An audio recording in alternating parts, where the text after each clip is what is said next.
Operation सिंदूर, घरात घुसून ठोकलं.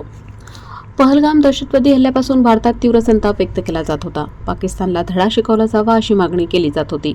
7 मे 2025 रोजी भारताने ऑपरेशन सिंदूर सुरू केले, जे पाकिस्तान आणि पीओकेमधील 9 दहशतवादी तळांना लक्ष्य करून त्रिसेवेने चालवले गेले होते, जे जैश ए मोहम्मद, LET आणि HMशी संबंधित होते. ही कारवाई 22 एप्रिल रोजी झालेल्या पहलगाम हल्ल्याला थेट प्रत्युत्तर होती. अचूकता आणि नैतिक संयमाने पार पाडण्यात आलेले हे ऑपरेशन नागरी आणि लष्करी क्षेत्र टाळून सीमापार दहशतवादाविरुद्ध भारताचा दृढ निश्चय दर्शवते. 7 मे 2025 रोजी सकाळी भारतीय सशस्त्र दलांनी पाकिस्तान आणि पाकव्याप्त काश्मीर पीओकेमधील 9 दहशतवादी आस्थापनांविरुद्ध ऑपरेशन सिंदूर ही एक सुव्यवस्थित आणि लक्ष्यविशिष्ट लष्करी कारवाई सुरू केली. पहलगाममधील अलीकडील घटनेचा थेट बदला म्हणून ही कठोर कारवाई करण्यात आली.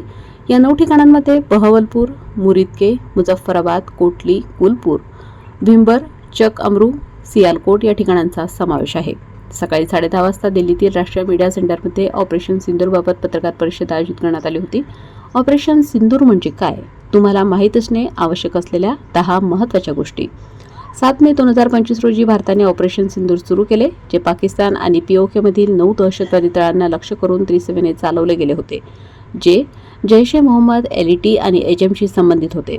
ही कारवाई 22 एप्रिल रोजी झालेल्या पहलगाम हल्ल्याला थेट प्रत्युत्तर होती. अचूकता आणि नैतिक संयमाने पार पाडण्यात आलेले हे ऑपरेशन नागरी आणि लष्करी क्षेत्र टाळून सीमापार दहशतवादाविरुद्ध भारताचा दृढ निश्चय दर्शवते. ऑपरेशन सिंदूर हा पाकिस्तान आणि पीओकेमधील दहशतवादी छावण्यांवर त्रिसेवेच्या संयुक्त अचूक हल्ल्याचा भाग होता.